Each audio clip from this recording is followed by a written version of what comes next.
There we go. Good evening, or hello to whatever time zone you're in, wherever you're watching from. Sorry about the technical issues again. I will stop boomerang my way through this. I promise I will learn. Um, this evening, I'm joined by my friend Zara, who has done a huge amount of work, not only in terms of her education, but also on herself through her creativity and hard work. She's now in an amazing place in her life, and I really wanted to share that with you. My name is Andy, and this is Craftalytical. I'm not a qualified expert in therapy yet, but I do have plenty of lived experience. And I want to talk to you and other people that have more lived experience and more education than I do on how to use creativity to help our mental health. So without further ado, I'm going to add Sarah. Hey. Hi. Can you hear me okay? Yes. Yeah. I've just turned it up so I can actually hear you now. That's excellent. How are you doing? Yeah, settling in well. Yeah. Um, yeah. So we've just moved from North London to Northern Ireland, which is huge. A bit of a culture shock, I would imagine, as Bit of well. a culture shock. Yeah. It's been a great change though. Definitely needed. Huge change. I've seen some of the photographs of just the surrounding area Mm, and things you can see or walk to within such a short period of time from your house. That must be yeah. so different.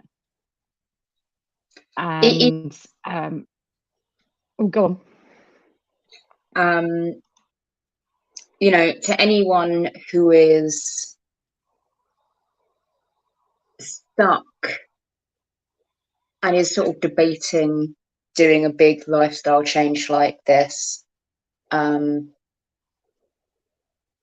yeah, if your environment is toxic, it has a massive, massive impact on your mental health. So if you can do something to change your environment, do so. Yep. We moved from North Kent to the Midlands. We're surrounded by fields.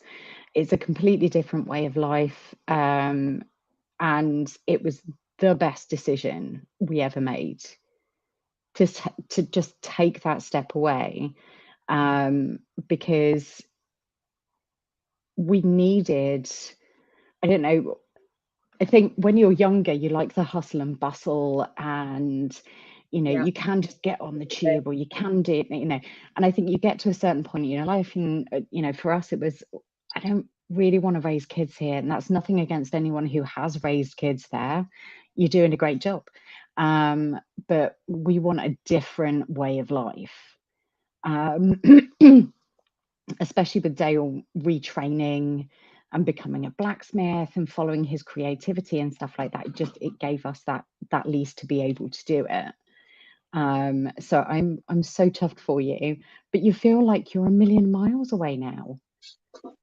Yeah, it definitely does feel like there's so much more distance. Um, But actually, it works out at about the same amount of time, if not less, to fly from Ireland to which is ridiculous, absolutely ridiculous. And just that lack of stress with must be really nice.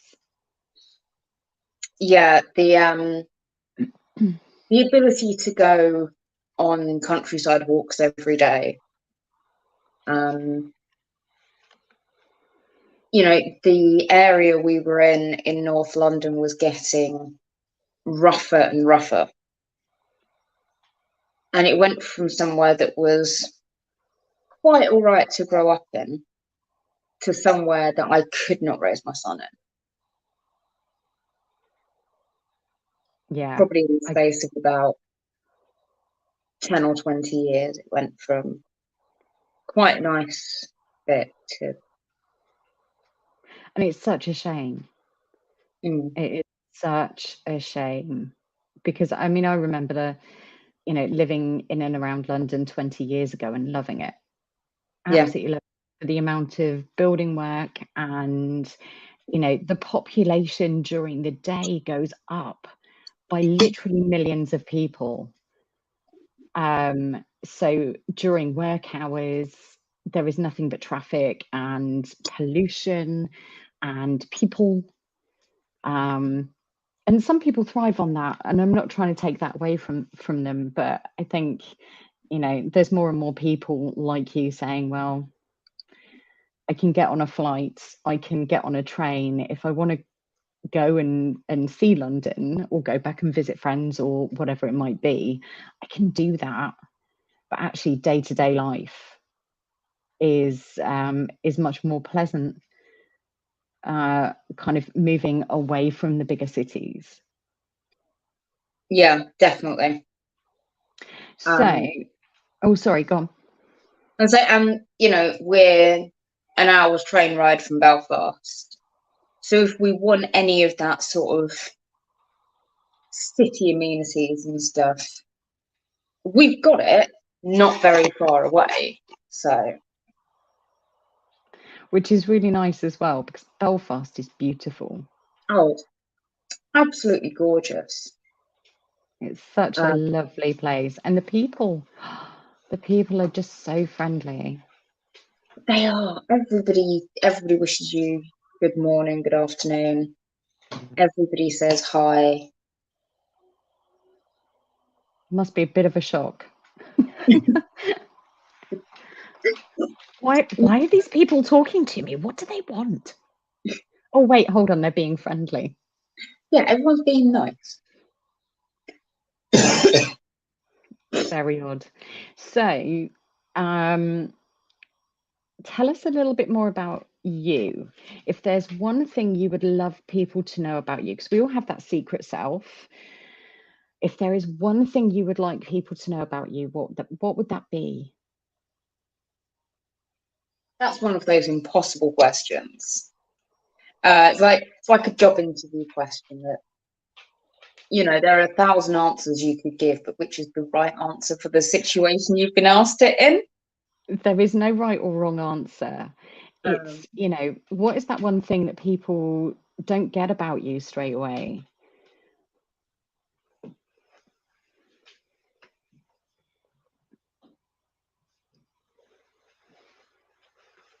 I think I'm definitely a lot more fun than I appear to be on the surface, but I have to be comfortable enough to actually be fun around people.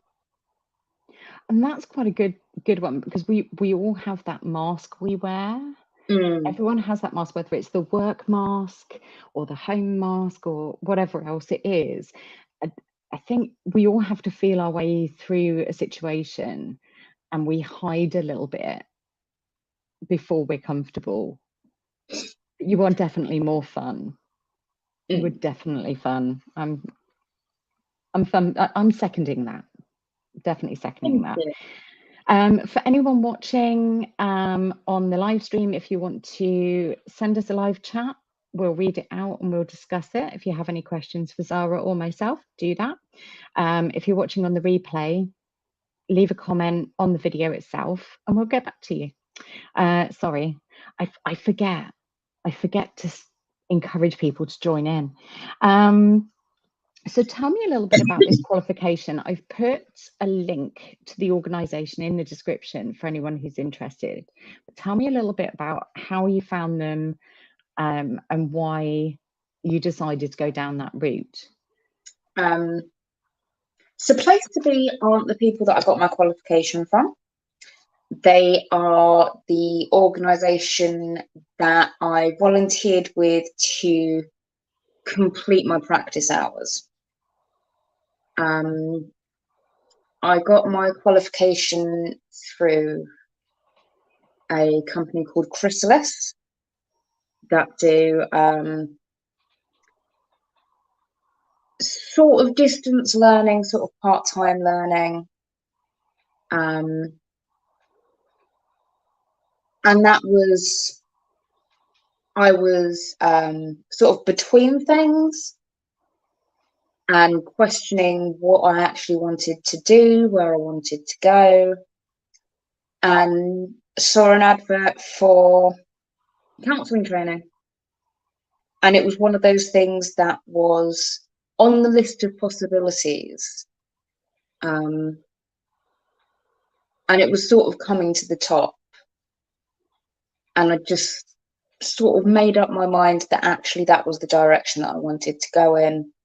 And this advert popped up that I'd never seen before. And I'm not sure I've ever seen since. To train with them to become a counsellor, and it just felt like fate. Sent in the application, I think, straight away. And yeah, got accepted on the course. The course that I did also included a year of hypnotherapy. Ooh. So I'm a trained hypnotherapist as well as psychotherapist and counsellor. That's cool. Mm. That's really cool, because it's one of those things. I've never had hypnotherapy done. I've heard good things about it, but it's just, I don't know enough about it to know whether it's hokum or not. So I went into it hokum, but I broke my coccyx at a lark event. I was running across a wet grassy field, and both feet went straight out from underneath me, landed right on the tailbone. Broke my coccyx. So painful. So this was about midway through the year of hypnotherapy. And after sitting in the rubbish chairs for a little while, you know, a couple of hours of sitting in those rubbish chairs during our like monthly in-person sessions, I'd be in a lot of pain. And so the instructor, our tutor, his name was Bob, and he was a lovely, lovely guy, called me up to the front of the class, and he was like, you know, we're going to do a demonstration. And he talked me through one of the hypnotherapy tools. And I was still like, well, you know, going into the trance and coming out of the trance, I've experienced that before. And the next month, it didn't really feel very different sitting in the chairs. And I continued to sit in those chairs for 2.5 years and never experienced pain in them again. Wow. Because those chairs, much like any chairs you get in waiting rooms or anything else, I swear they are designed to make your bum hurt. They were not much better than like secondary school chairs, because Yeah. we were at Queen Mary University using one of their rooms. Excuse me. So yeah, the chair, terrible chairs, and yet they seem like they are designed, if you have a slightly protruding tailbone, to just absolutely kill. Amanda in the chat has just said, wow, I think that's in response to the fact that hypnotherapy really, for you, worked. Yeah. Like, I know someone who quit smoking with the help of hypnotherapy. And when he was talking to me about it, I was like, just how much help is this? Is it a placebo? Is it psychosomatic that because you've gone to hypnotherapy, you are convinced it's going to work? Or, you know, is there something in it? And a part of me says, if it is a placebo, who cares? If it works, it works. It works. You know. So one of the things when you did when you had your chat with Benny, you were talking about what we call the Johari window, that open the seen by others, seen by yourself, but hidden from others, and then the hidden from yourself. And so basically what hypnotherapy does is, because it's speaking directly to your subconscious, it speaks to the two halves of the Johari window that you can't usually see into. The bit that others can see that you can't see about yourself, and the bit that's hidden from everybody. So it's really good at things like tackling phobias, because almost all phobias have like a root trigger behind them. Sorry, just got to move. I was sat on my leg. Carry on. So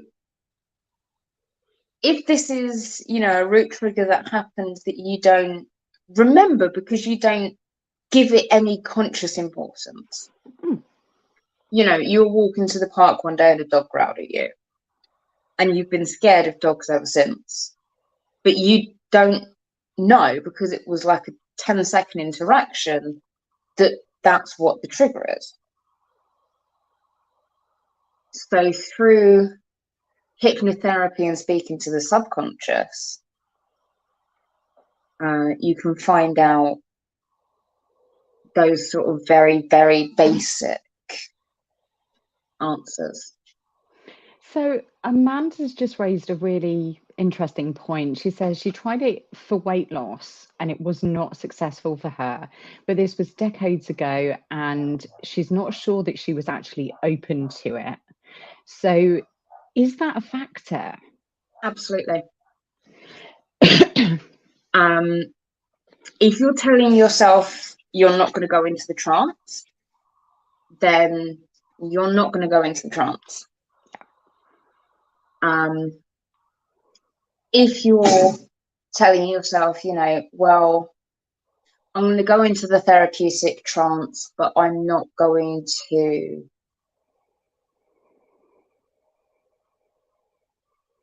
change anything.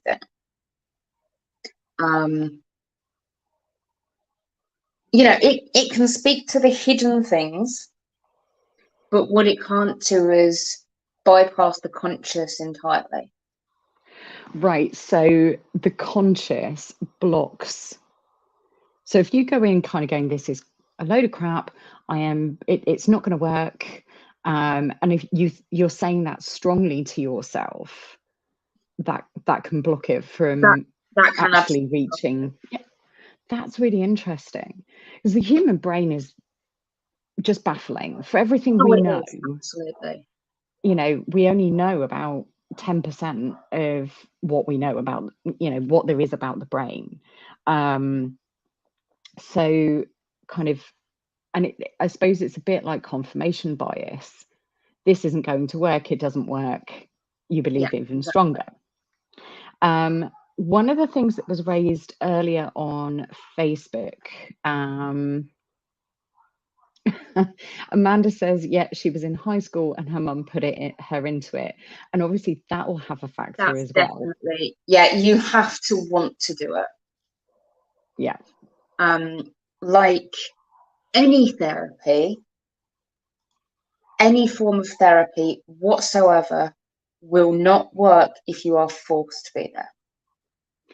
You have to engage with the process.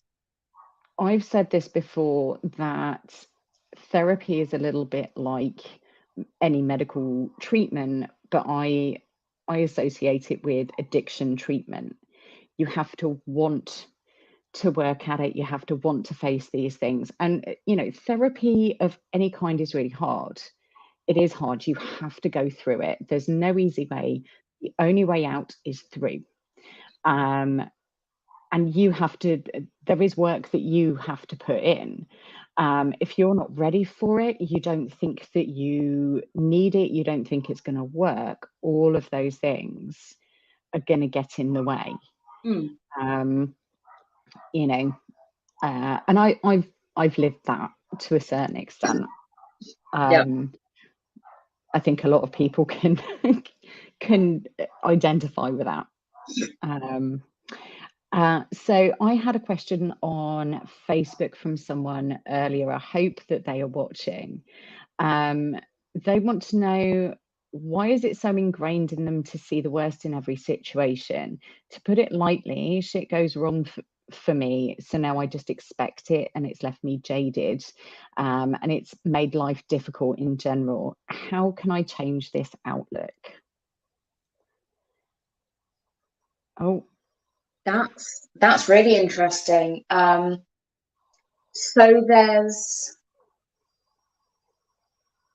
there's infinite schools of therapy.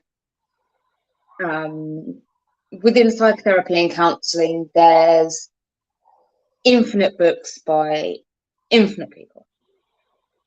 But they all have a lot of very similar sort of pathways that get formed within the brain, where your brain forms connections. So if something always plays out a certain way, your brain will expect it to always play out that way, because that's what your brain has experienced. That is the lesson it has learned. And the human brain, being such a ridiculous, complicated thing that it is, can make that happen. So usually when we're talking about this, we're talking about things like relationships. And so there's a thing called the like the drama triangle, where there is a victim, a savior, and a villain. So if you've always been the victim in relationships, in situations, you will act in victim ways. And so that can force other people to reveal sides of themselves that they didn't necessarily know.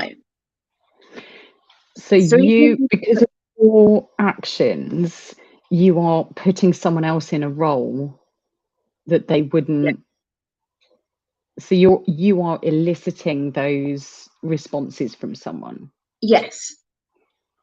So if you put, say, like 3 hero types in a room, 3 of the typical like savior types in a room,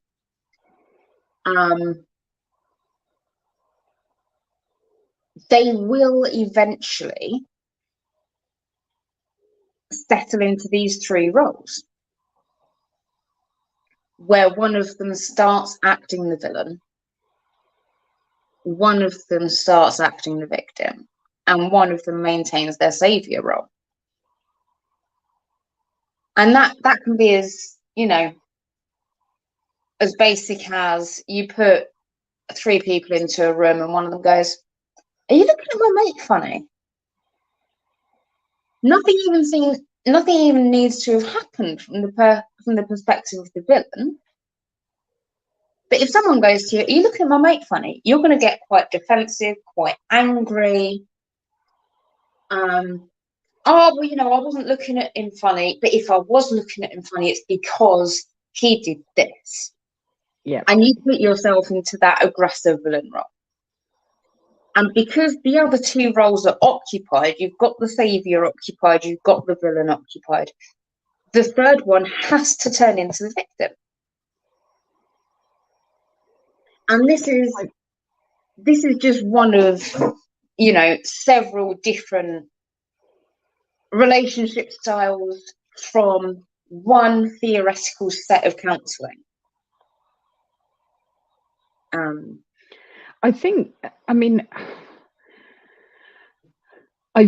I can honestly say I have seen this happen firsthand many times through live role playing. You see this happen. People's characters, these fictional characters that they've made up in their own little creative world, change. It just takes one factor and their characters change for the whole weekend. And my mind is now kind of, I've seen this happen. Now I know these are fictional characters people are acting, but we tend to, for those who don't know, live action role play is, think Lord of the Rings or Fallout or any number of other scenarios where people create a character that they play for the whole weekend. They are that character from Friday until Sunday, sometimes longer. And you have a set of referees who write a plot line, and you have other actors that play the other side. They play characters to interact with the players. We call them crew. And the players free-form act, improvise kind of their way through this scenario to get to the end of the weekend. Sometimes they win, sometimes they don't. But these characters that we play when we're playing tend to be an exaggerated facet of ourselves. And therefore, when we react to things, like, you can get really engrossed in this, and the emotions are real and the reactions are real. It's a great stress relief, by the way, and it's a really good way to be creative and have fun. But I have watched people playing characters do exactly this. And my mind is blown. It's utterly blown. But back to our question, because my initial thought was, okay, something way back when has taught you to not accept good things. Exactly. And you now have confirmation bias. So when things go wrong, so let's say you're really looking forward to Christmas, you've put loads of effort into it, you are, you're hyped, it's going to be an amazing thing. Every tiny thing that isn't quite wrong. Perfect, because you've set your bar so high, your expectations are so high, but deep down, you're going to be disappointed. So those small slights, not saying that they don't happen, people are ungrateful at Christmas, and it's a lot of work and all of the rest of it. But some of those things to an outside observer aren't that big, because internally we've built that up. And we get that confirmation bias. It's like, buying a yellow car and then all you see is yellow cars. We're pattern seekers. So when we see a pattern, we expect a pattern. And we are looking for those little things that get in the way. And I've seen experiments before where someone's been read, like they've had two groups. One gets read a horoscope that tells them their day is going to be really rubbish, and one gets read a horoscope they're going to come into money or whatever else, and they go out into the world and lead their day the way they normally would. And 9 times out of 10, the people in the rubbish day group, they trip over, whereas the other side, and I've seen them where they've had cameras following them, and they've both had equally good and rubbish things happen. It's which one group focus on. Yeah. And it's kind of and they staged it a little bit. So there was a £5 note on the floor. You were more likely to see it and pick it up if you were in the good day group. You were less likely to see it if you were in the bad day group. So there's lots of, for me, there's lots of little ways you can change that behavior. It takes work. Oh, yeah.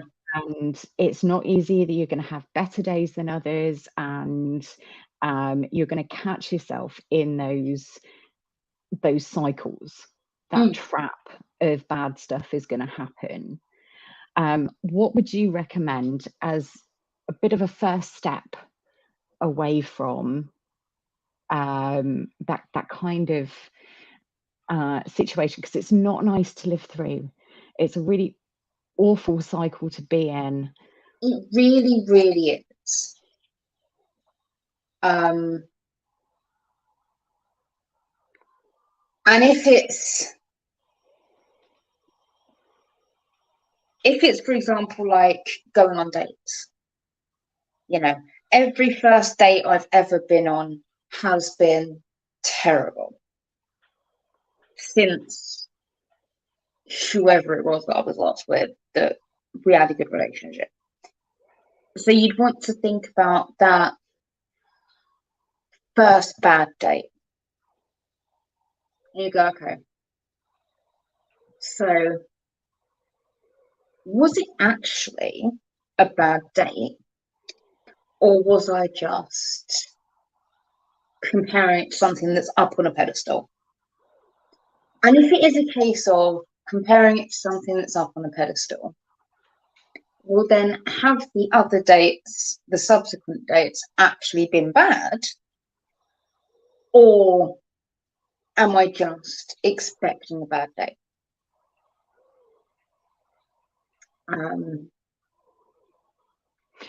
Just to add into that, there are very few very good first dates. Everyone is nervous. No one really knows what to expect. Exactly. Relax. Yeah, I mean, it can be very difficult to break these habits, especially when these habits have been part of our lives for so long. It's something I'm learning every week in therapy. Most of my really big inner critic stuff is 30 years old. I'm not that old. I'm not that old. But you know, and it's really hard to unlearn that when you've had 30 to 40 years of someone telling you you're not good enough, or that, you know, you don't deserve nice things, or whatever it might be. It can be really hard to break that. And the inner critic, this little guy that was once our best friend, that kept us safe and stopped us from sticking our fingers in the plug socket, or tripping over something, or jumping off a wall that was too high, is now so loud and is telling us everything is rubbish, and has us in this heightened state of panic. Yeah. And bringing that base level down, you know, for me, find one thing that you can say is great about yourself. And every time that inner critic kicks up and starts telling you you are rubbish for whatever reason, you tell that inner critic, hey, I am really good at this. You can't take that away from me. And then add to that list. And eventually that list is going to be bigger. That's what I do anyway. The other thing is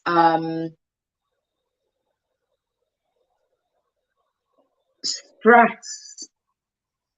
You know, the brain doesn't exist in a vacuum.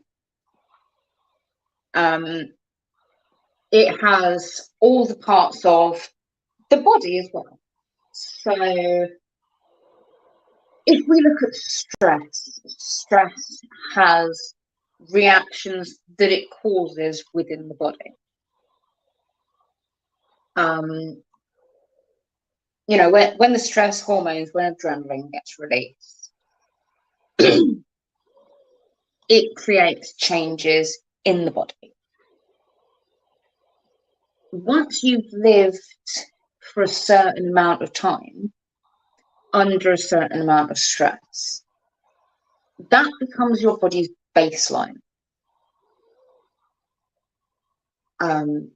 Which obviously is not sustainable, but your brain thinks it is. So when you're trying to, when stress stops, that's when we tend to get a lot of anxiety, because anxiety produces some of the same hormones. And as far as your body is concerned, it's gone way off of baseline. So it needs to create those hormones. It needs to create a situation where those hormones are being revived again. So there's a lot of like physical resistance to improving your mental health, because your brain doesn't understand what to do without those hormones. So that's a very interesting side of it. I was once told that our brains need to be treated like a naughty toddler.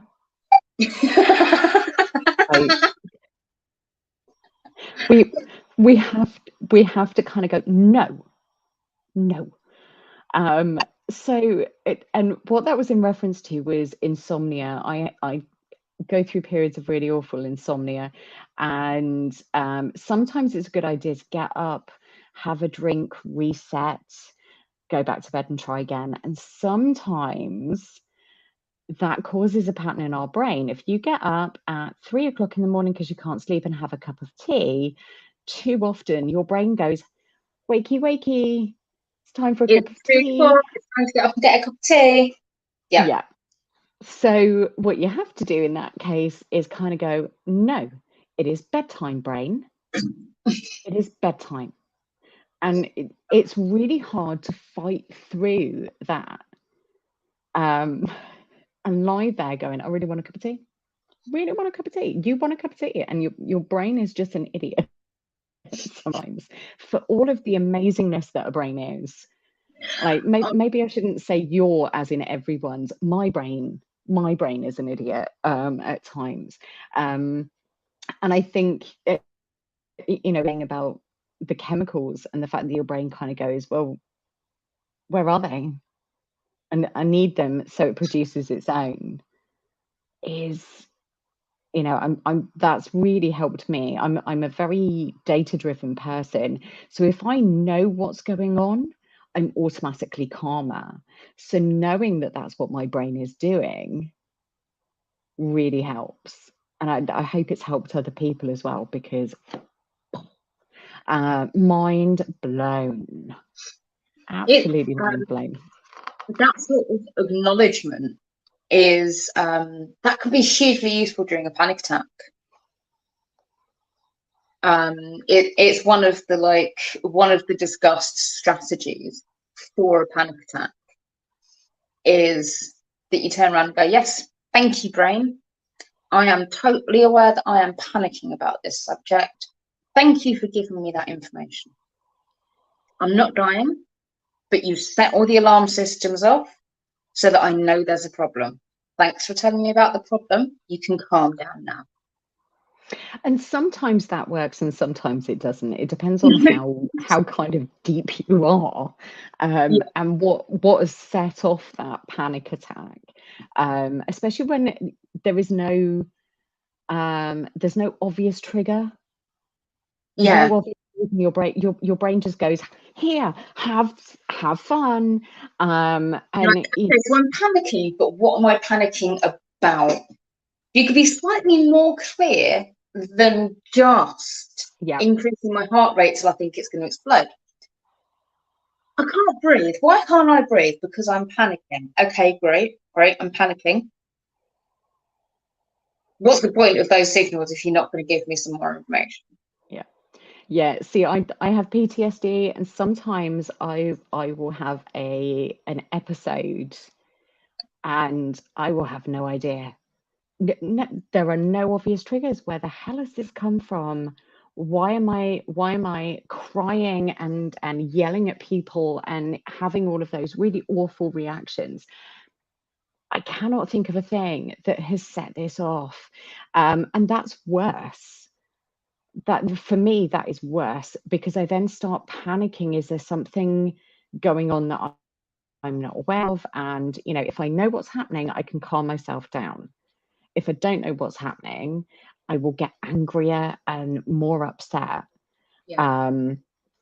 And there is no amount of talking to my brain at that point that is going to settle anything down. I have to wait for it to be over, because you said it's not sustainable. So at some point my body kind of goes, no, I can't do this anymore, I'm too tired. And at that point I can think a bit more logically about it. But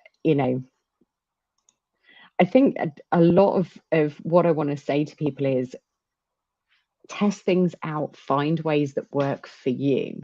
Not every therapy is for every person, not every technique. Personal. Yeah. I know a lot of people who don't get on with CBT, cognitive behavioral therapy. I don't. I've had a lot of bad experiences. That isn't to say that there aren't really awesome cognitive behavioral therapists out there. It's just my experience is a bit. It's become the industry standard. But there is no therapy that is one size fits all. It's one of the reasons why I'm so happy about the course that I did. So the course that I did was an integrative course, which means that all those hundreds of different models of therapy and different theories and stuff, I know a handful of them rather than just one. Which means that I have lots of different tools in my toolbox. Particularly with the volunteering that I did for Place to Be. That put even more tools into my toolbox. So when you're trained as an integrative, when you're trained in any form of therapy, you're trained that you have to write a prescribed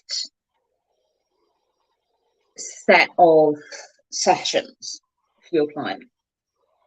This includes hypnotherapy as well as talking therapies. You have to go, well, if this is the issue that the client has, if this is what the client is bringing to me, what tools do I have that can be applied to that? One of the really freeing things about being an integrative therapist is you can go, who is the client bringing to me? Who is the client as a person? Okay, so what personality type do they need to be matched by? So, person-centered therapy tends to be I think of it as like having a couple with a mate therapy. It's very much about looking at the person as a whole rather than the issues that they have. And it's very much about walking through the journey with them. And that sort of empathetic approach of walking through the journey with them. But it's also about your own congruence. So being honest about what you're bringing from yourself to sessions. I will be back in a moment. Keep talking. I'm going to just turn on the light. Hold on. Okay. And then you've got all the way to the other end, the sort of the Freudian psychoanalytical classic laying on the sofa while someone in a suit and tie tells you what is what. And some people need the friend for a cuppa, and some people need the suited and booted lay on the couch and I'll tell you what's what. You know, the very classic, you got your notebooks, you've got your pen. Ah, so how does that make you feel? Yeah, and that's the face that I put. No, give me a mate for a chat with a cuppa. That is Yeah. how I like my therapy. Thank you. Yes.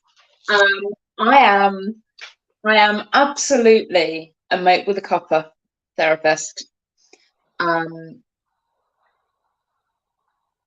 Because no matter what problem your client has, they are a person first and a condition or a symptom second. Thank you. I did a video the other day about Kate Bush and kind of the bad, not the bad press, but the fact that people talk about her supposed mental health issues. You know, friends say, give me that friend's name. Do they actually know her?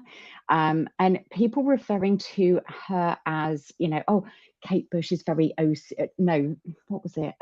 She is OCD. I'm like, She isn't. you wouldn't say my friend Zara is so arthritis. Like that's you can have a condition, you are not your condition. Can we change that, please?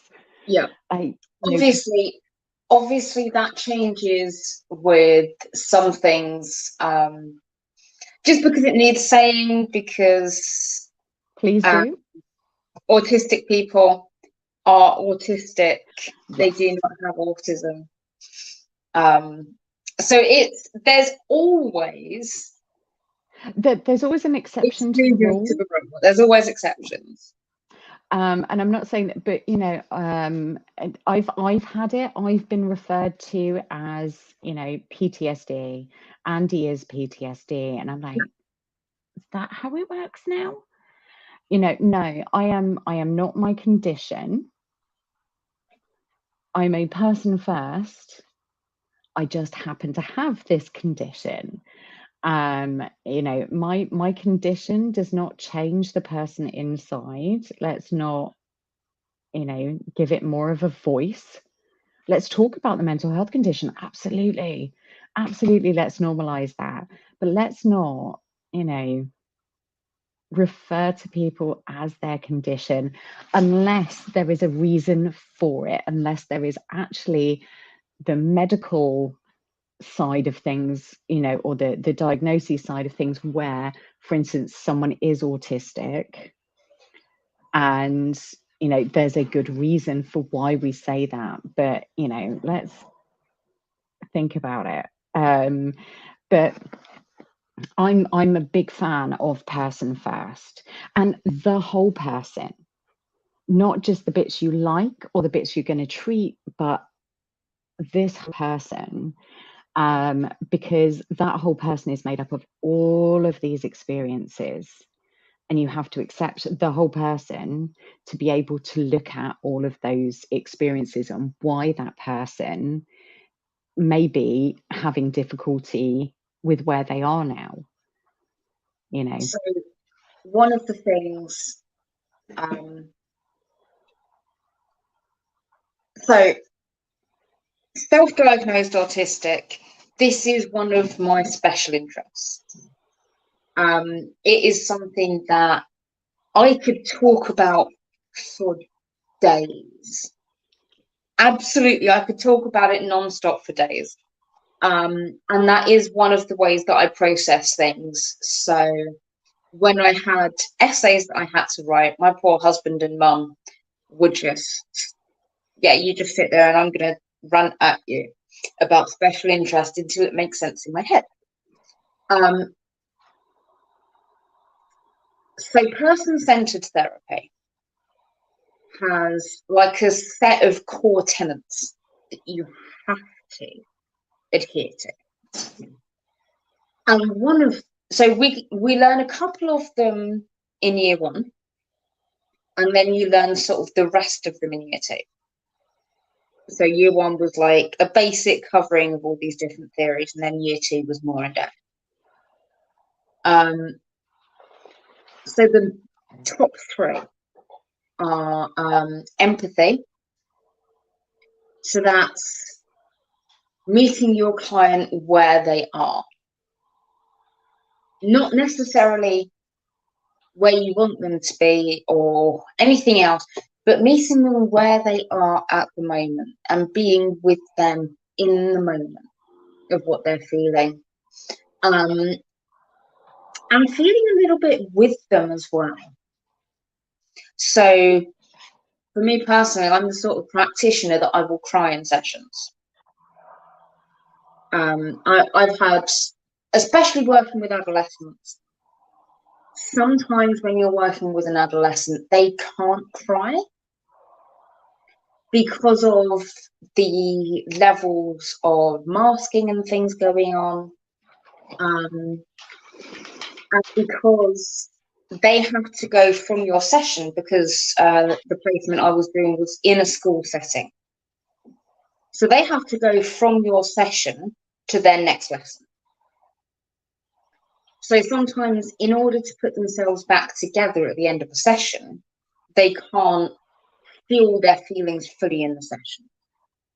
So one of the things with empathy and full true empathy with your client is that you can feel some of those feelings on their behalf. So they can see the feelings being expressed in a healthy way, but without needing to fall into the depths of that feeling. So that's a hugely powerful thing, Carla. The second one is self-congruence, which is it's a really fancy word for honesty. So not just honesty from the client in terms of what they're bringing to the session, being honest in sessions, but reacting honestly as a practitioner. And that includes owning mistakes. So, you know, I worked on the course with a couple of women who had really, really expressive faces. And so part of their congruence was they would go, oh, don't make that face out loud, I'm sorry. But that's what I was feeling with you. And sort of addressing that's part of congruence. But the main point, the point that gets me so excited about person-centered therapy is it's called unconditional positive regard. And it is the sense that every single individual human being on the planet has value, has intrinsic value based on being a human being on the planet.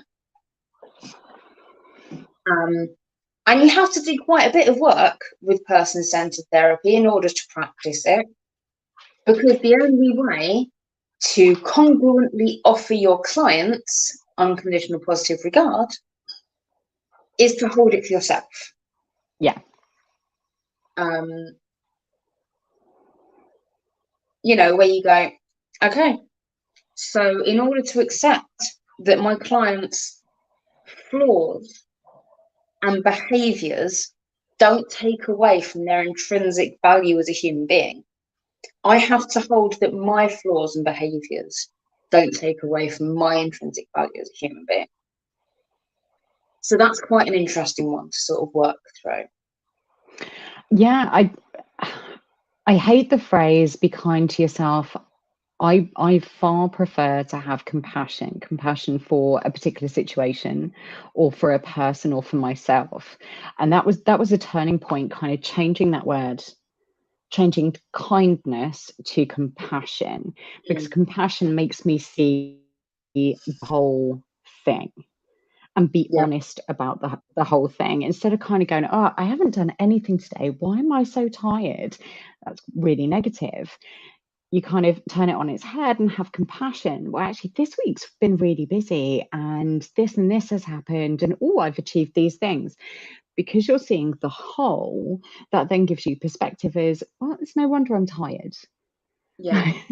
I've got, for me, that really changed it. And it's changed the way I interact with other people. Because if, when someone comes to me and kind of goes, oh, I don't know why I'm so tired right now, I ask them, well, talk me through your week. Ask those questions and kind of go, okay, so you've done this and this and this, and you had a meal out and you saw friends, your mum came over and stayed for 2 weeks, and she's only just gone home and you weren't expecting her in the first place. That's why you're so tired. Yeah. All these things add up to create such a draining thing. Yeah. And it's very funny that you talk about tiredness, because I've got chronic fatigue syndrome. Yeah. Yeah. Yeah, me too. Yeah. It's always a great one to discuss tiredness, because you're like, okay, yeah. Some days I can wake up, have a cup of tea, and then go And back. that'll be it. Yeah. Yeah. Yeah. And some days, I can walk to the beach and have a wild swim. Yeah. And, it's all relative.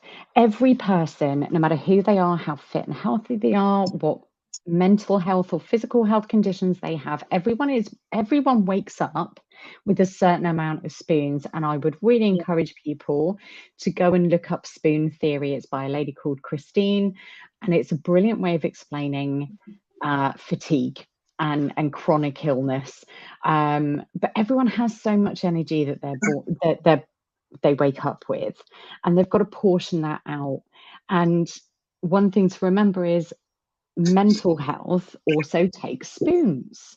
If you're not feeling great, that is energy zapping. So it's no wonder you didn't get the washing up done today, because you are having a rough day of it mentally. That is draining. That is going to take energy away from other things that you might want to do, but maybe can't today.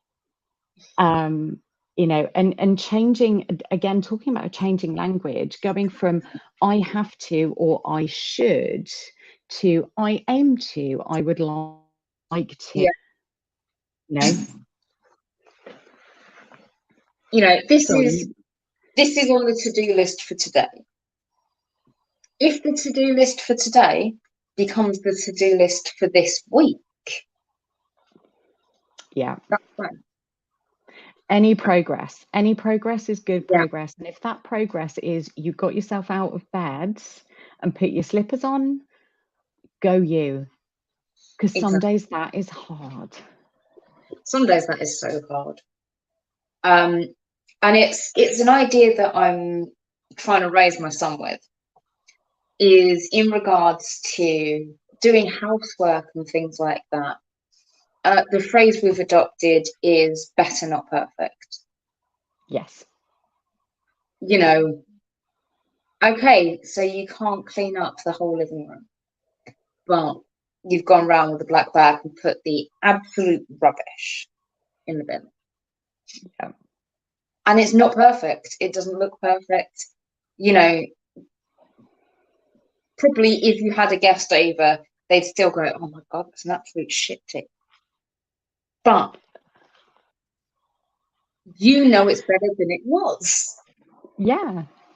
Oh, the reason I am laughing is because I am I am looking at the mess that the kids have created. The kids and the dog.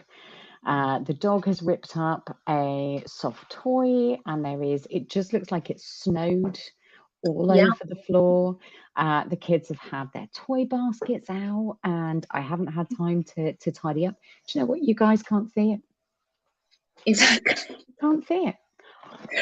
Um, I tidied up this bit. yeah, It you says tidied up there. a bit. It's going to be on camera. It's fine. I mean, My the my reason why favorite. Oh, sorry. the reason why that's hilarious is because we finished eating dinner. My sister-in-law cooked because my brother and my sister-in-law are staying with us for a little while. My sister-in-law cooked. Dinner ran a little bit late. I pretty much just finished eating when it was time to turn on here. So on the other side of the kitchen table are everybody's dirty plates. I haven't got to the point of cleaning the plates off. There's a stack of dirty plates and a stack of dirty dishes. They need to be cleaned up. But that's going to happen later. Yeah, I mean, I'm a big fan of. I don't like kind of going, oh, I'll do that later and not doing it. So I do all of the rubbish jobs, all of the shit jobs I don't like doing. I do first thing in the morning when I have the most Oh, yeah. energy, and then I pace my day then. So once the really awful stuff is out of the way, I'll do a job that I don't mind, and then I'll have a rest, and then Yep. um, my favorite phrase, and it's very similar to yours, is don't let perfect get in the way of done. Yes. Because you can, when you live in a house, when you are looking after the house, there are always dishes. There's Someone always is some. always making a mess, and you can chase perfection and it will never be done. And you can drive yourself wild with Yeah. this idea of perfect. And that's the same with creativity. Any creativity, don't let perfect get in the way of done when it comes to drawing and artwork or poetry or, whatever it is that you do, because perfect will happen with practice. And if it never happens with practice, don't Then worry it about was it. never You meant don't to be have perfect in the you first don't place. have to be good at it. Yeah. Well, this is just it. It is yours. You say when it's done. Don't let this big spectre of perfect get in the way of you saying, I'm done. I'm happy with that, no Yeah. matter what it is. So I tend to do, talking about creativity, I tend to do freehand embroidery for particularly for the gaming group that I'm part of, at the D&D style Yeah. tabletop gaming. And this started with my brother was running a game, and him and one of the players set up a website for the company that was in the in-game world. It was a science fiction one. And so this sci-fi travel company thing that was sending the expeditions out had a website. And so Very the cool. player that set up the website was like maintaining it after each session with things that the player base had found out about the company and things like that. So the first Christmas after running that game, I got him just like bought a cheap hoodie and embroidered the company logo on the breast of it. That's really cool. And it became his absolute number one favorite item of clothing. Oh, that is so nice. Every time it gets to sort of hoodie weather, this hoodie comes out and he will wear it through the whole of the cold time. It's wonderful, and it's sort of when one of your love languages is like acts of service and gift giving in combination, and so you enjoy making creative gifts, that sort of level of appreciation is something that gets you every single time you see it. You know, Yeah, every absolutely. single time I went round to their house and I saw it on the coat rack, and you know, his house keys were in the pocket. So it's clearly the one that he was wearing at the time. Yeah. That really hits differently. So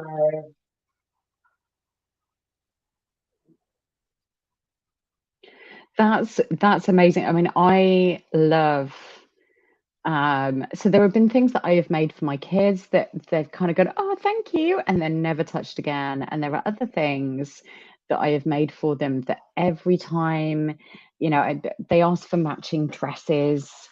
You know me, I am not a girly girl. How I had two children that love all things girly, I will never know. But every time those dresses come out of the tumble dryer, it's mummy, can we wear those? And you know, it's the same. I was making a blanket. I was trying to get rid of a bunch of scrap yarn.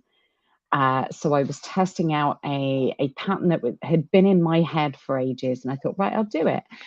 We're in the process of moving, so I'll stick it on what is going to be the spare bed. And one of the kids saw it and just went, mine, and took it away from me and ran off.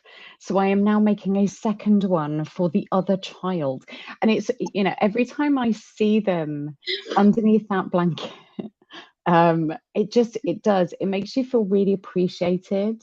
It's someone that has appreciated the thought, the time, the skill that goes into something like that. And it does, it I don't know, it makes you feel like your creativity is worthwhile. yes. You know, and we talk about, you know, you have worth no matter who you are, no matter where you live, you have worth as a human being. But we still, you know, I know I do, and it's something maybe I shouldn't, but I do tie my worth into being useful And and external helpful to other validation. people. Yeah. Oh yeah. I like it when people kind of go, you know, that was really helpful, you Yeah. know, oh, you're really good at this or whatever. It's not about ego, it's about confirmation. Yes. Yeah. You know, it really isn't, you know, I'm not massively big-headed, I don't think, but it is about that confirmation from someone else that yes, you are doing a really good job. Amanda's just said that's why she likes making dish towels, because they get used and loved so frequently. And actually, yeah, things that people are going to use. Because I mean, I'm sure Amanda's the same. She's gone round to her mum or whoever's house and seen them hanging there, like you saw Yeah. this hoodie, and you get that subtle thank you every time Every time. it's used, and that's really nice.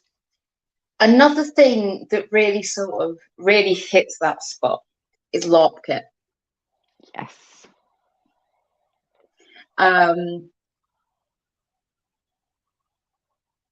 So one of the systems that we do, that various members of the family and friend group have sort of dipped in and out of, is Empire LARP, which is a great system. It's one of the largest systems in the country. It's what they call a fest LARP. So it's, you know, it's festival sized. And I made the entire group's kit. It's not the first time I've done an entire group's worth of kit, but it involved sort of washing machine dyeing a lot of clothes and a lot of like raw material. I made gambesons. They are not easy. So I'll admit, I cheated. I got some of the like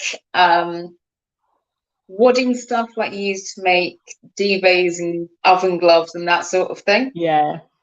Yeah. And so put that through the sewing machine with dyed material on each side, to make the sort of the big padded sections that I then cut the bits out of. But it means that me and my brother have gambeson leg armor. Very cool. It is incredibly cool. And because I misjudged the sizing on mine, it has we've got like 15th century English style kit. So we've got split hose in different colours. So that's where you've got like the big baggy pants on underneath, and then you have one trouser leg of one colour and one trouser leg of another. Yeah. And they're held up by being tied onto your belt. Yep. So because I misjudged the size on mine, because I don't work anything from a pattern. Yep, you and me both. Yeah. Patterns are stifling. Same as I can't cook from a recipe. You need to have that ability to just do what you like, throw what you like in there. So mine have got a strip of the material that our hose are made out of that goes down the outside leg seam so that I can actually pull them on. Which means that they look much better. They look much better because they've got this strip of the same colour as the hose material down the outside seam, and they've got like a folded over bit at the top and bottom as well. So they look incredible, but it's because they were done wrong. Do you know, sometimes happy accidents, happy mistakes, and it is, you know, the amount of times I have done something and gone, that is so wrong. Oh, what I've done. And I've stepped back and gone, actually, I really like that. I can work with this, and just carried on. Because, I mean, it makes it unique, makes it yours, whether it's from a pattern or not, and you get it wrong, it makes it yours. But also, sometimes you come up with some really interesting takes on an old thing. And you know, I like it. Leave mistakes in. Don't panic about fixing it. Look at it and go, okay, how do I make this work as it is? Because that's who we are. Like that, for me, it's, you know, how do I make me work for what I've been through, who I am? You know, how do I accept, you know, this mistake in a piece of costume I've made and move on from it? How do I accept a mistake that I've made or something that has happened and move on from it? No regrets. Embrace the whoops. Sometimes you have to embrace the whoops. Oh, 100%. But I love that. You were going to have to send me photos of that, because I don't think I've seen it. And I have accidental kind of, what's the word? Accidental results, you know, unexpected results. So please send me a photograph of that, because I love it. I'm not sure that I've got any photos from events of me wearing them. So you might have to wait until they get unpacked. Yeah, I'm not in any rush. I'm not going to push you to unpack boxes after everything that you've gone through the last couple of weeks with trying to move and everything else. Like, you know, no, just if you think about it. Next time I see them, I'll take a photo of them. So we've talked about the fact, I mean, you sew, you embroider, I know you draw. We've talked about the fact that you cook. All of these things, you know, it feels like there's a freestyle element to what you do. No pattern embroidery, no pattern sewing, going with gut instinct or what feels right when you're cooking. Is that the same with drawing and other things that you do?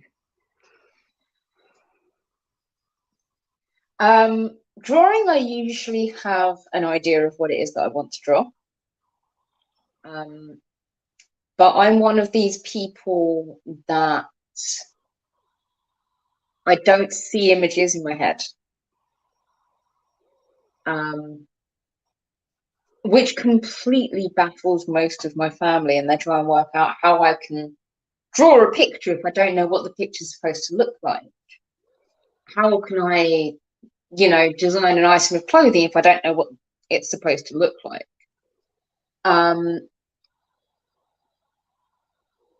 But I started watching like shading tutorials as a way of relaxing, because it's incredibly relaxing. I can imagine it is, actually. Yeah. And so my drawing skills are terrible. I can't draw very well at all, but I can shade a picture. That's interesting. Yeah. Because, I mean, I think when people think of drawing, because I'm not very good at drawing, I'm a decent copyist. I can do that, like painting symbols on tabards and, all of that stuff. I can do that.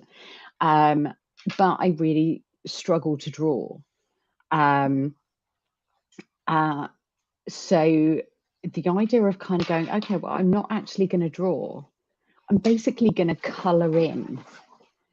I'm going to shade it in rather than. So I still draw the outline. Oh, okay. Yeah, actually, I'll just be back in 2 seconds because I know where my sketchbook is.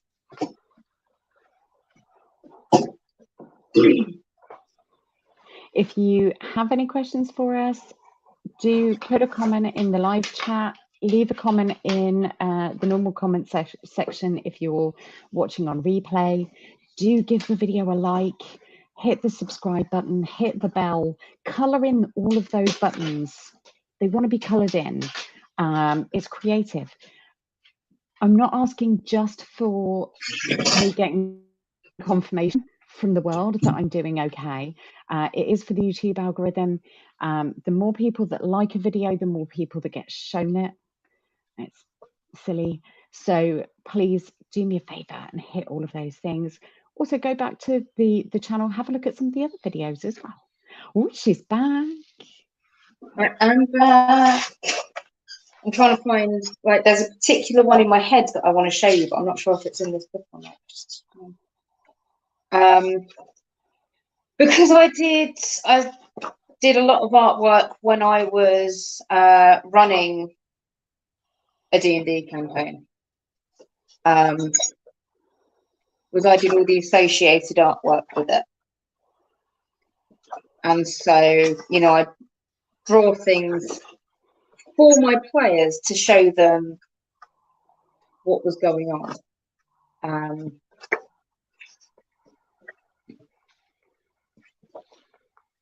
And of course, the one I want to show you isn't in here. Because that is always the way. You give and you take away. You promised me a thing, and now you're saying I can't have the thing. So now all I want is the thing. Oh, wow.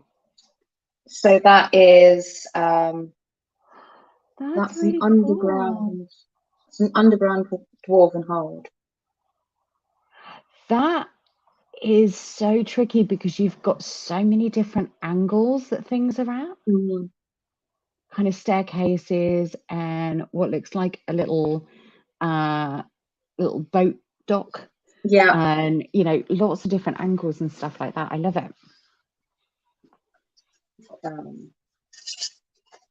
So the one that I really wanted to show you is obviously not in here, but it was like an elven city, and it was buildings built into trees and that sort of thing. Very cool. Where the trees themselves don't look very realistic. They're not sort of realistic shapes, but the shading makes them look 3D and makes them look far better than the drawing actually is.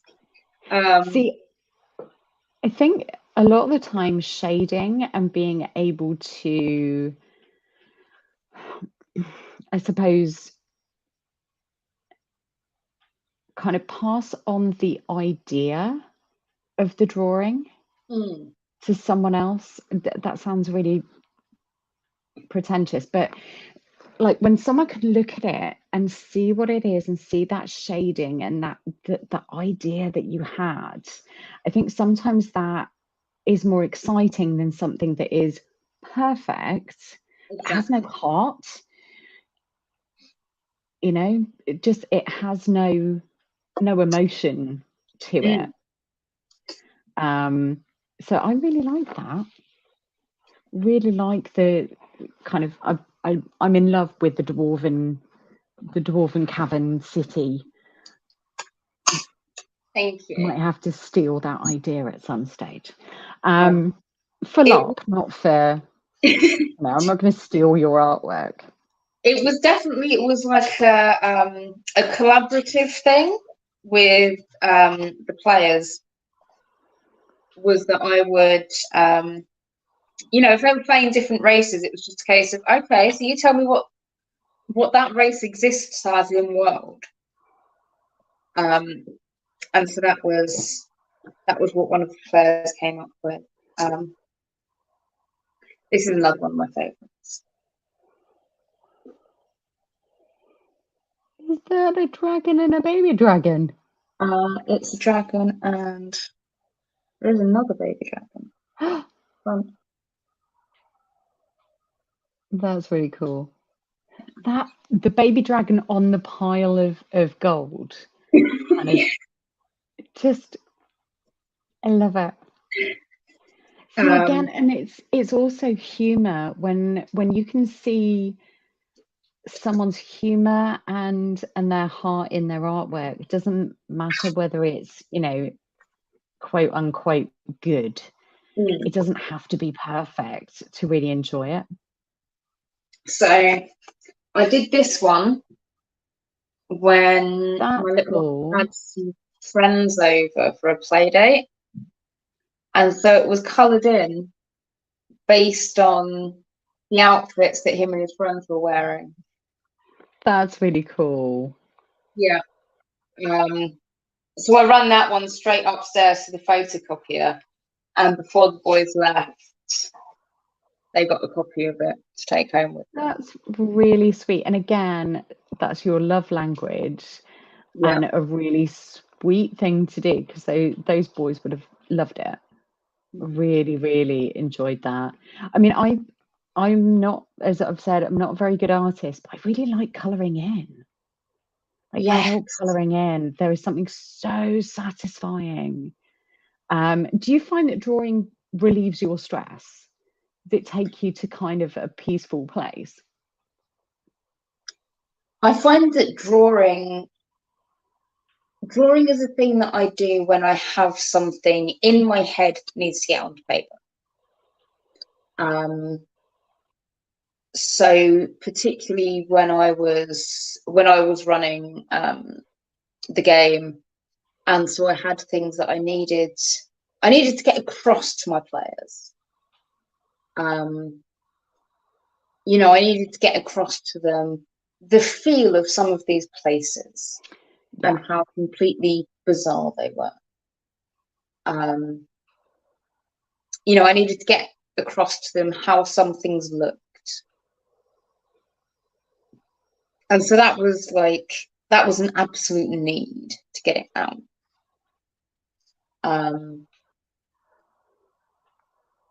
A couple of years ago, I was in therapy myself, and it was, I was going through a really stressful time. My nan had just got out of the hospital from having been incredibly sick.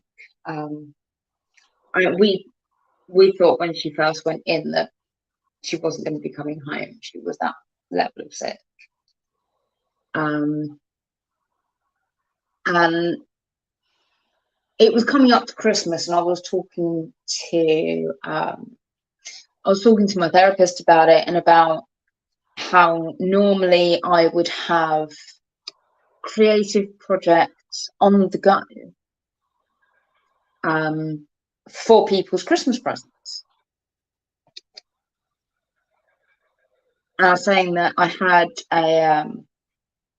had a cross stitch from a pack that I was working on, and it just wasn't having the same effect.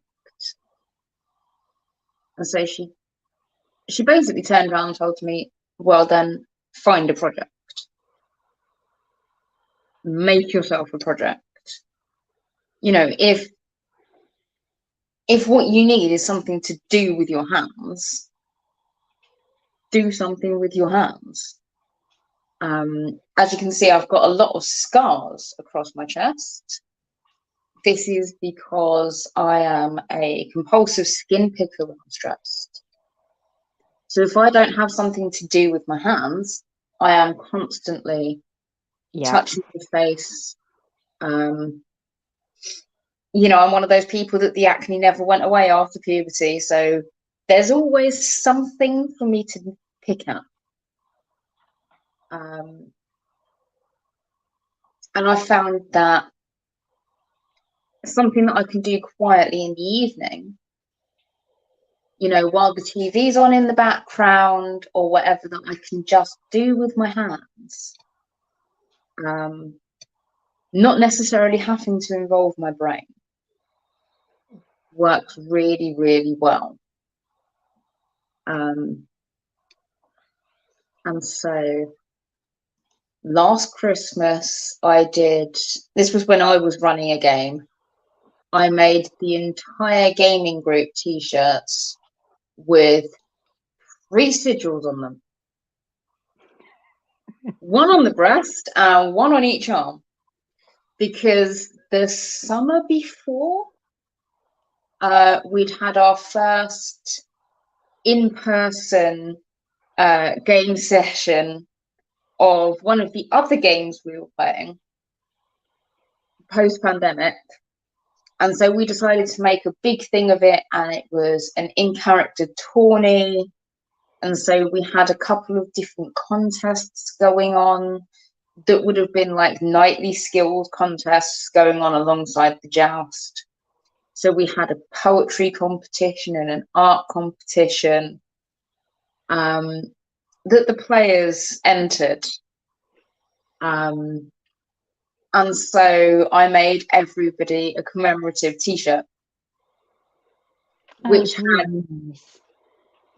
the host house's sigil. And then across the back was written our character names and the date of the tourney, the in-character date of the tourney. And so while I was making those, I'd looked at Martin's one, who was running it, and I went, yeah, so I've got one sigil on the breast and it's got writing on the back. But you know what is really missing? I bet I can add another house sigil on each shoulder. So then when Christmas was coming up, glutton for punishment, I made everybody in the group t-shirts with a sigil on the left breast and one on each shoulder. Apart from the member of the group that can't have sleeves on their t-shirts, they have to cut them off because of sensory reasons. So they had one on the breast and one on each shoulder blade. So yeah, it's little things like that, because once you've so these were like D&D sigils. So they had the sigil of the king that the group was working for, which happened to be one of the players.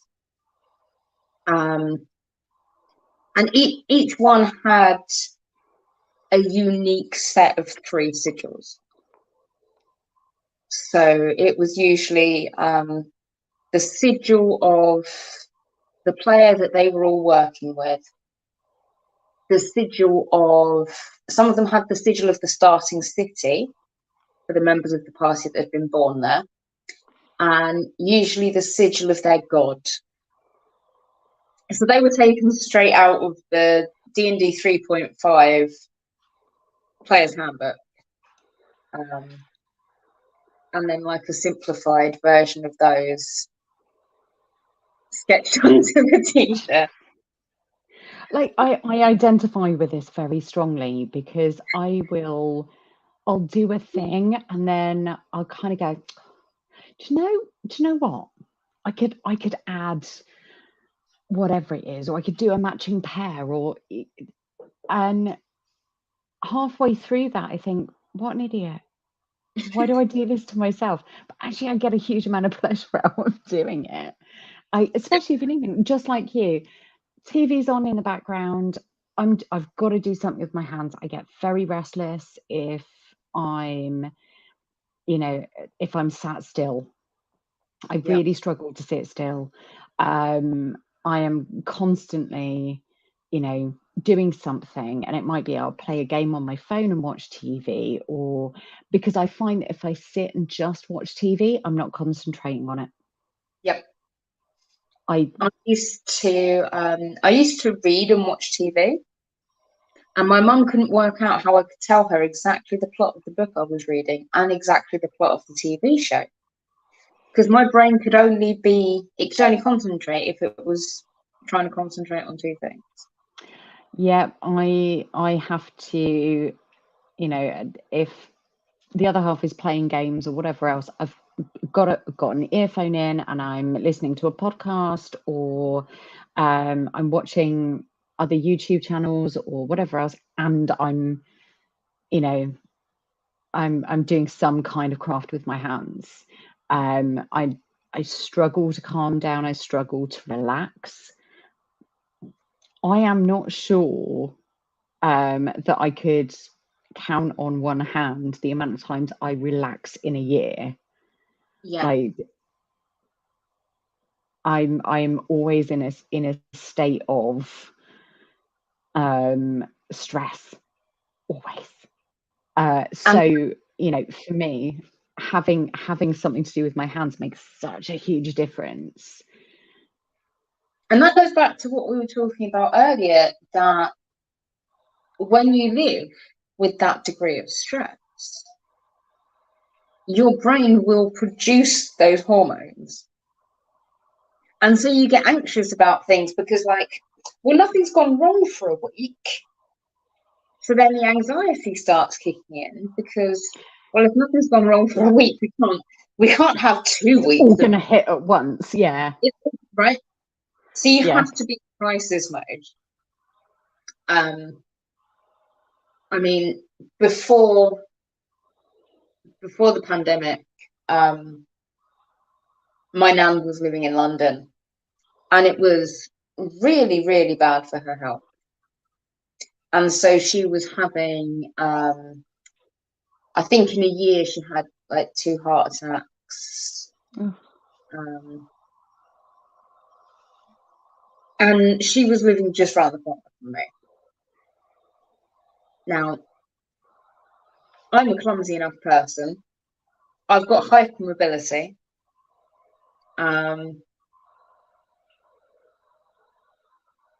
Child with ADHD, clumsiness. We basically had frequent flyer miles to the nearest A&E. And so it was me and my husband's brother and my brother-in-law on that side, and we just became crisis buddies, because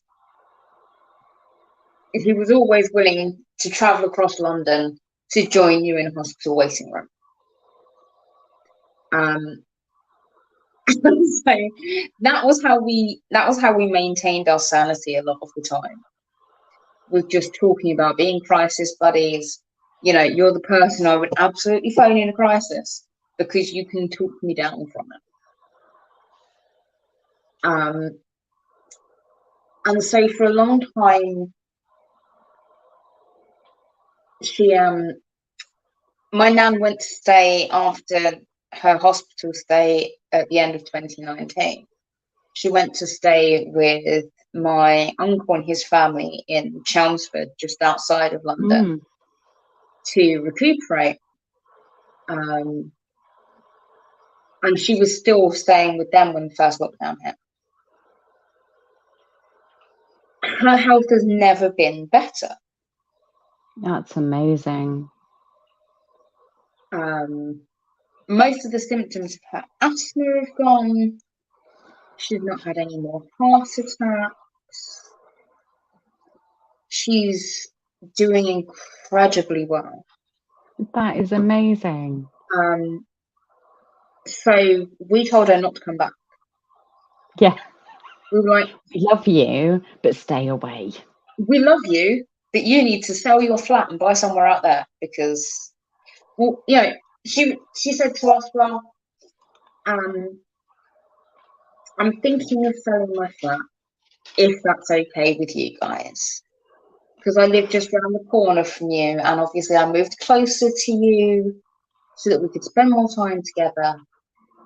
And I'm thinking about selling the flat, and I don't know whether I should come home and see if it makes me sick, or if I should just go, London's going to make me sick and sell the flat.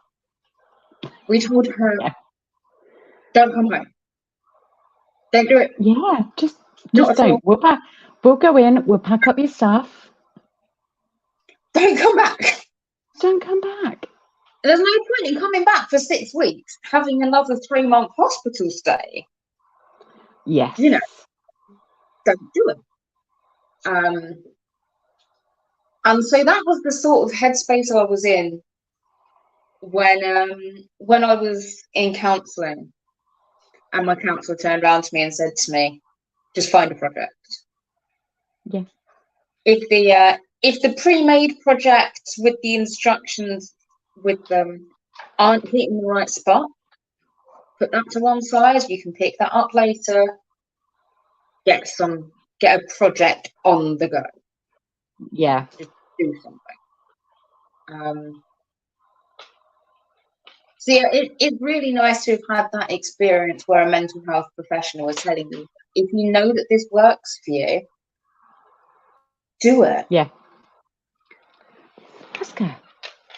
Sorry, our dog just... Well, you're busy. You're both busy. So I'm just going to stick my head in this bin. No. Don't try and get away with it. No, I mean, for me, it's really refreshing to know that there are mental health professionals out there that are looking at other ways outside of the, you know, have you tried counting to 10, you know, or whatever it might be.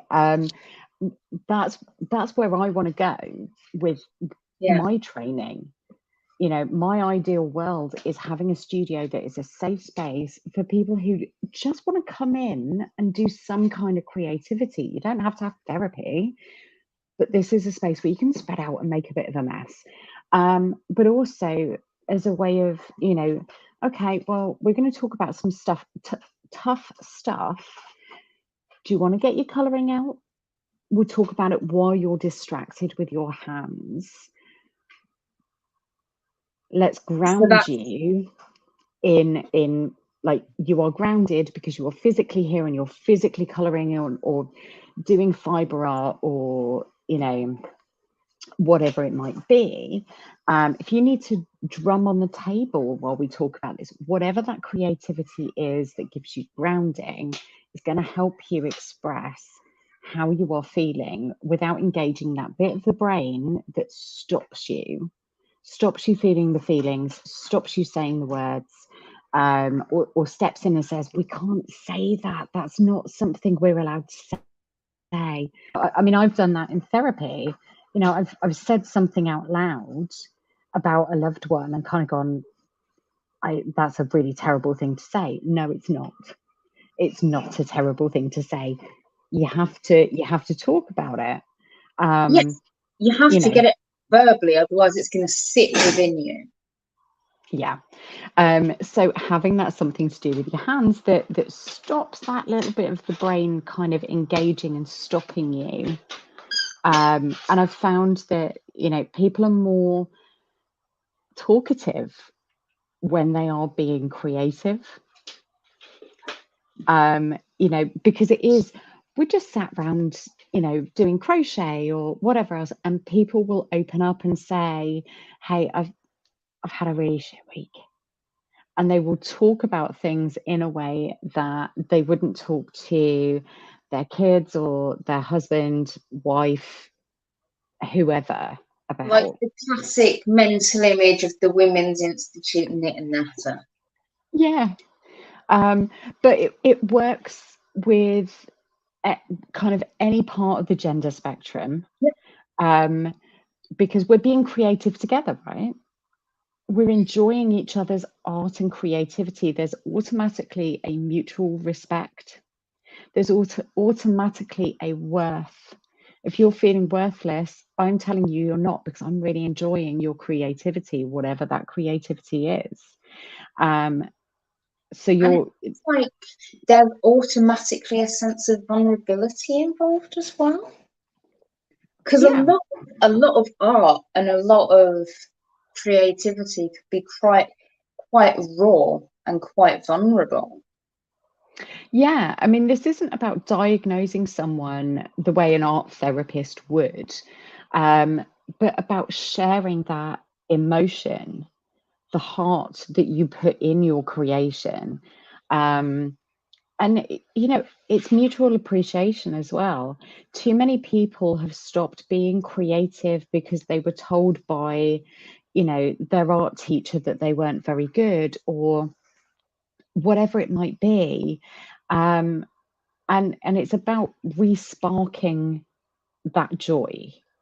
Every day we consume other people's creativity, and we are creative. Like, you could be a solicitor and be creative because you are using the law to create a narrative, right? Yeah. You can, it doesn't matter what the subject is, you can be creative within that. But separating work creativity with personal creativity has become a lot harder. And people kind of go, oh, I don't really like art. Do you watch TV? That's Do you like movies? You are consuming creativity. Do you enjoy reading, all of these things? Do you like YouTube creators or whatever? This is all creativity. It's all art. So, that's, I want to kind of spark that joy and remind people that you are in a creative space, whether you realize it or not. There's also a bit of a thing, I don't know if it's generational or if it's applies to everybody, but there was definitely a lesson being taught that if you weren't creative in a way that was good enough to monetize, you had to leave that behind. Yeah, it's a waste of time. What are you going to do with that skill? If it's not earning you a living, don't. Yeah. Which is why, they stopped teaching subjects like home economics and sewing and that sort of thing.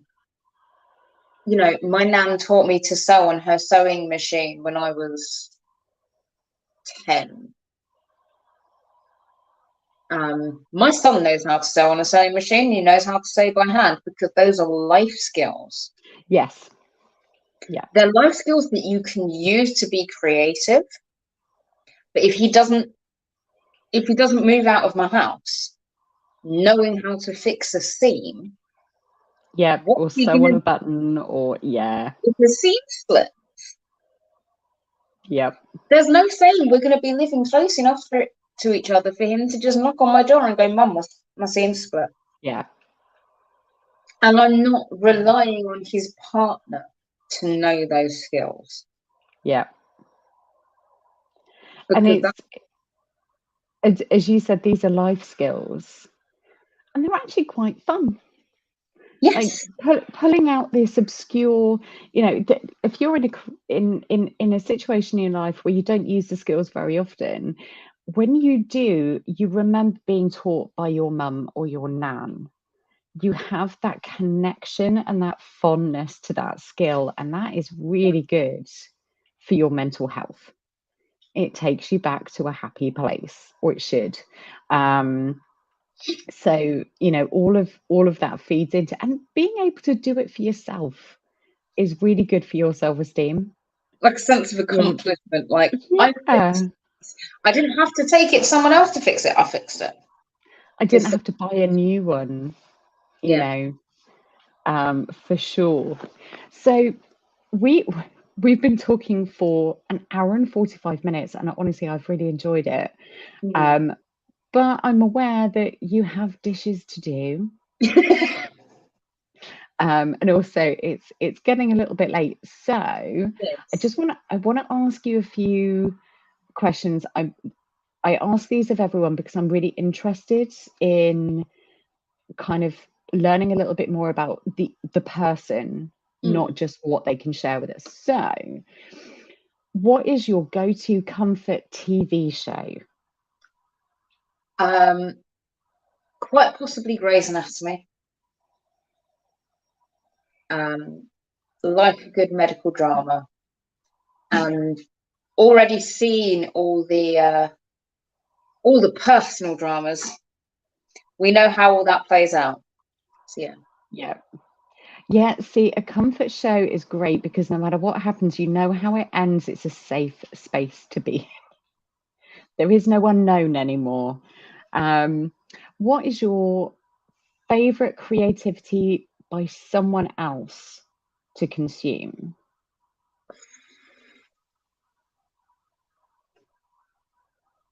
My Facebook feed. Okay, interesting. I have quite a lot of creative individuals on my Facebook feed. I'm friends with quite a lot of creative individuals who all post art randomly. And so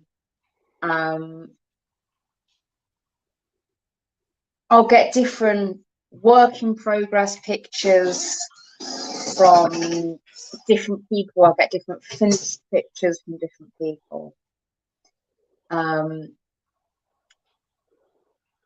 Photography from different people.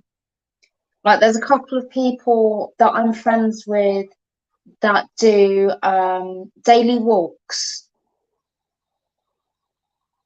And so one of the women that I'm friends with does the phrase of this day's daily walk. And so it's a picture that she can sum up in one sentence, and it's this morning's walk was sponsored by Blackberries, or this morning's walk was sponsored by Fluff on a Thorn, or something like that. Yeah. And some of them are quite profound. Yeah, so I don't think I could limit it to just one person's creativity. Yeah, but I mean, opening my Facebook feed and seeing a little snapshot from everybody. I really like that. I may have to steal that idea or encourage people to do that. So my Facebook feed is full of, like, I'm very lucky. I know a lot of really creative friends, but I don't have anyone on my feed that does that.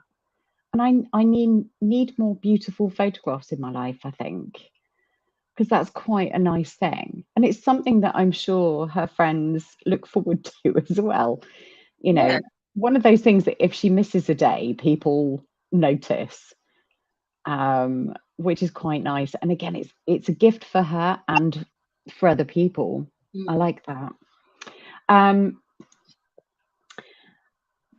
Do you have anything else, any hot tips or kind of pieces of advice or things that you wish you knew before now, when it comes to keeping yourself grounded, coping skills?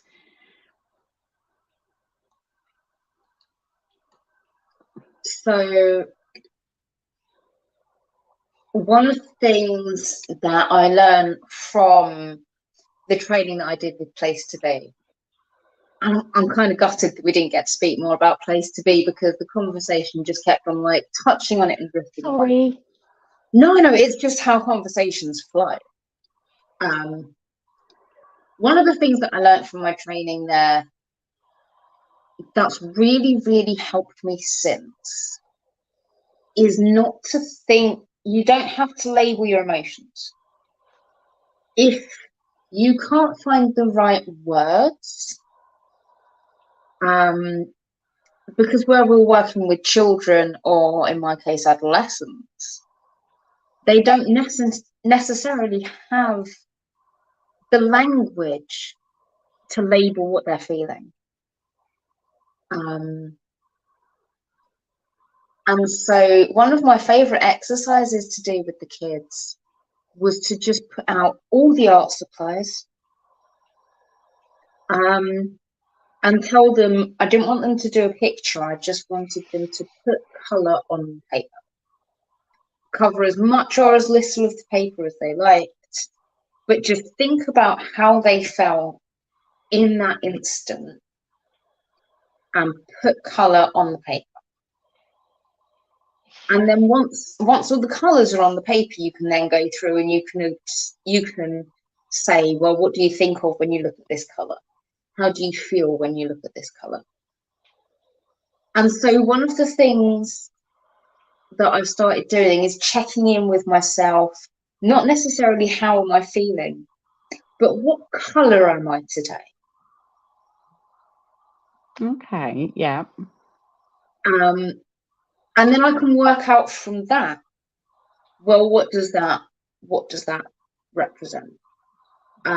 So for example, my happy colour is like a lavendery purple. That gets sort of more pastel the more happy I am. Okay. Sort of the more relaxed I am, it gets sort of more pastel. And so that's the thing I've been doing since the move, is just checking in with myself, what colour am I today? And generally it's been quite pastel-y purples and lavenders. Which is really awesome. Which is fantastic. But it's a really easy way of checking in with yourself without necessarily using those complicated labels. Yeah, and I mean, it's not just kids and adolescents that sometimes can't express how they're feeling.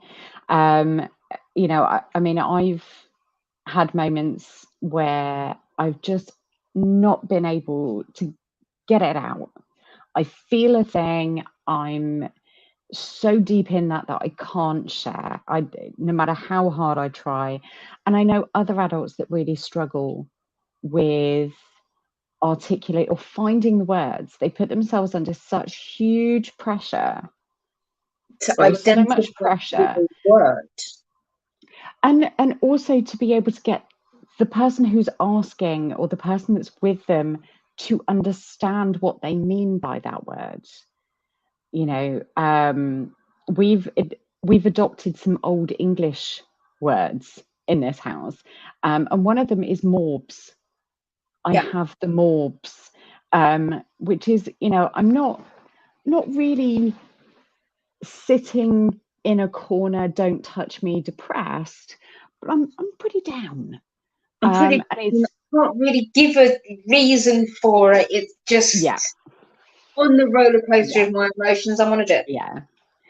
And you know, I think finding code words, finding colors, finding, you know, there are other ways to share. And I think when you have friends or family or a partner or whoever, who you have that shared language with, you don't have to kind of bare your soul.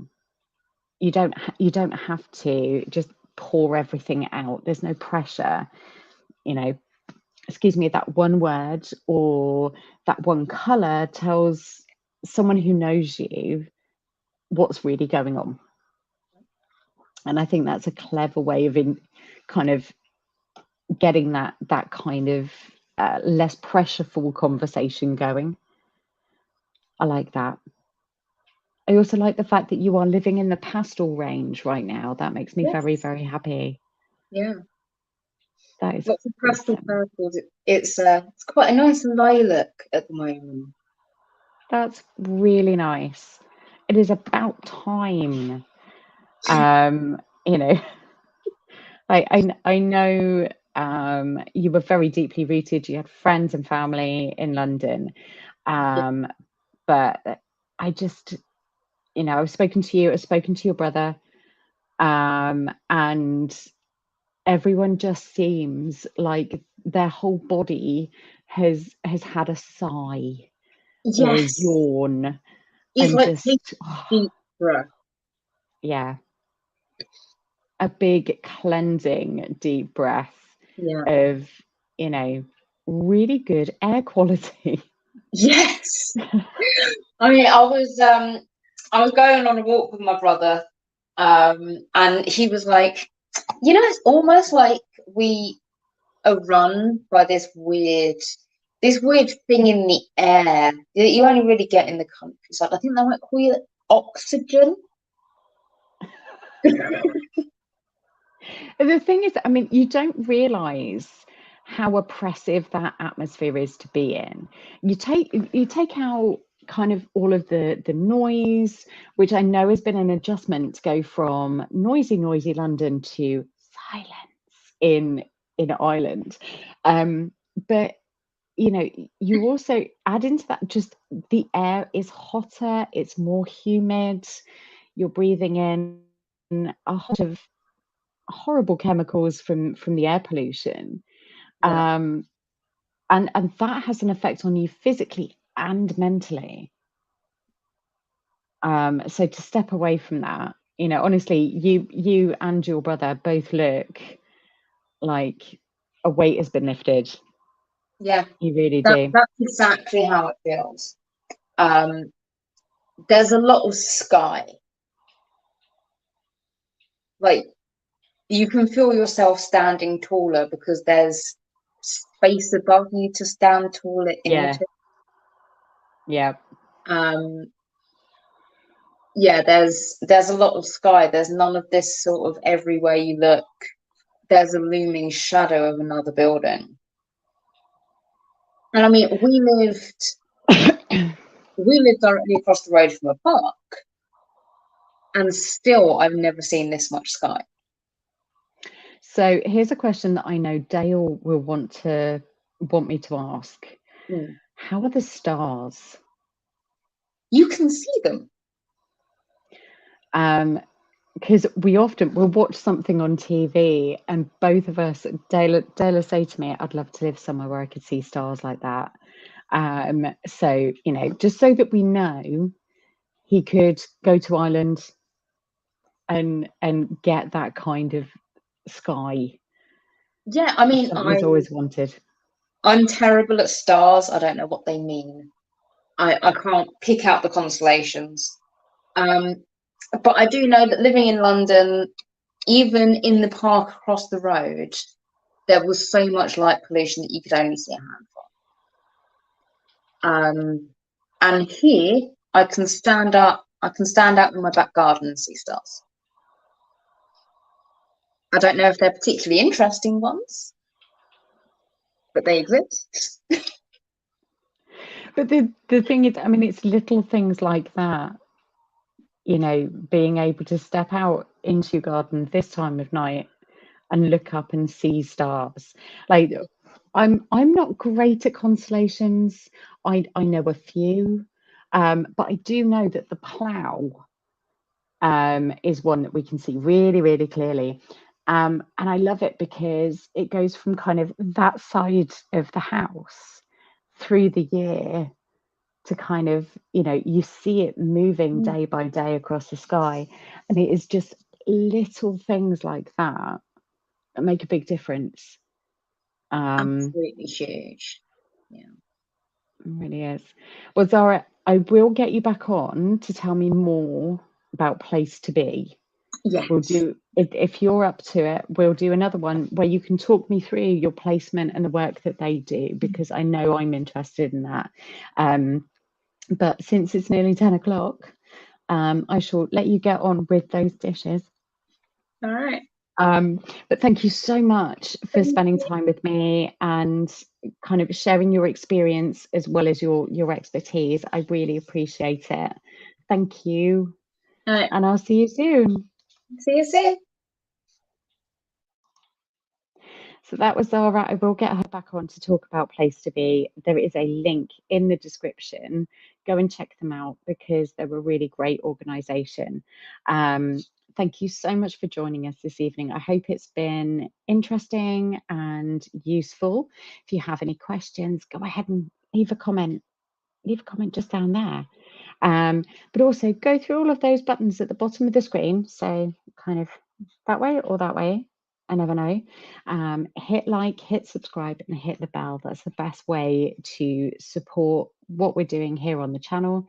And beyond that, if you do want to donate, the link is in the description.